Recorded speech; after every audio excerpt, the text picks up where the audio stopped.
दक्षिणी भाग में एक भक्त थे और उनकी मां बूढ़ी थी।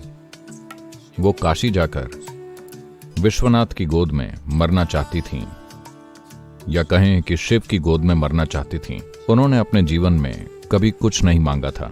ये एक चीज उन्होंने अपने बेटे से मांगी, मुझे काशी ले चलो, मैं बूढ़ी हो रही हूं, मैं वहां जाकर मरना चाहती हूं।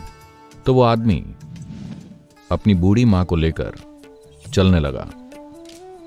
तो दक्षिण कर्नाटक से काशी तक जंगलों से होकर जाना एक बहुत लंबी दूरी थी और वो पैदल चल रहे थे। बुढ़ापे की वजह से मां बीमार हो गई, तो उसने उन्हें कंधों पर उठा लिया। उसकी शक्ति खत्म हो रही थी और सिर्फ एक ही तरीका था जिससे वो चलते रहे, वो बस शिव शिव बोलते गए। उन्होंने कहा, मुझे इस काम में असफल मत होने देना, बस एक ही चीज मेरी मां ने मांगी है, मुझे ये पूरी करने दें। मैं उन्हें काशी ले जाना चाहता हूं, हम बस आपके लिए ही वहां आ रहे हैं, मुझे शक्ति दीजिए। तब चलते चलते उन्होंने एक घंटी सुनी, तो उन्हें एक बैलगाड़ी और एक घंटी की आवाज आती सुनाई दी। तब उन्होंने धुंध से आती एक बैल से चलती बैलगाड़ी देखी, जो अजीब है। कर्नाटक में आप अकेला बैल देख सकते हैं, पर आसपास के इस्तेमाल के लिए लंबी दूरी के लिए हमेशा 2 बैल होते हैं। पर जंगल में अकेला बैल अजीब है। पर जब आप थके होते हैं तो इन छोटी चीजों की परवाह नहीं करते। गाड़ी आने पर उन्होंने चालक से विनती की।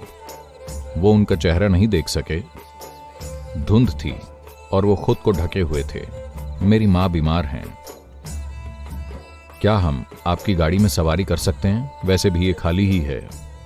उस आदमी ने इशारा किया तो वो दोनों चढ़ गए। गाड़ी जंगल के रास्ते से जा रही थी। कुछ समय बाद उन्होंने देखा कि ये कुछ ज्यादा ही सुगम सवारी है। ये उबड़ खाबड़ सवारी नहीं थी जैसा उसे होना चाहिए था। तब उन्होंने देखा पहिए घूम नहीं रहे थे, वो थमे थे और गाड़ी चल रही थी। तब उन्होंने बैल को देखा, बैल बैठा हुआ था और फिर भी गाड़ी चल रही थी। फिर उन्होंने ड्राइवर को देखा, बस चोगा ही था, कोई आदमी नहीं था। उसने अपनी मां की ओर देखा। मां ने कहा, अरे बुद्धू, हम पहुंच गए हैं, कहीं जाने की जरूरत नहीं है, यही जगह है, मुझे जाने दो। और मां ने अपना शरीर वहीं छोड़ दिया। बैल, गाड़ी और ड्राइवर गायब हो गए। तब वो आदमी वापस लौट आया। लोगों ने सोचा, ओह, ये अपनी मां को कहीं फेंक कर चला आया है, ये उन्हें काशी नहीं ले गया, ये तो बहुत जल्दी वापस आ गया। उन्होंने कहा, तुमने अपनी मां को कहां फेंक दिया? वो बोले, नहीं, हमें जाना ही नहीं पड़ा, शिव खुद हमारे लिए आए।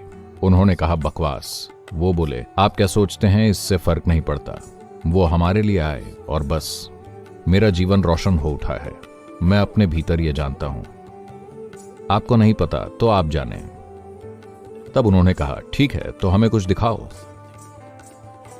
किसी तरह हमें दिखाओ कि तुमने शिव को देखा, वो तुम्हारे लिए आए। वो बोले, मैं नहीं जानता, मैंने उन्हें नहीं देखा, मैंने बस एक चोगा देखा, कोई चेहरा नहीं था, कुछ भी नहीं था, वो खाली था।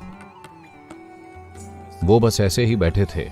वो ऐसे बैठ गया और अचानक सबने बस उसके कपड़े देखे, वो वहां नहीं था। वो दक्षिण भारत के महान संत बने। वो यहां वहां घूमते रहे। वो जहां भी गए, लोगों ने उन्हें एक खाली चेहरे के रूप में पहचाना।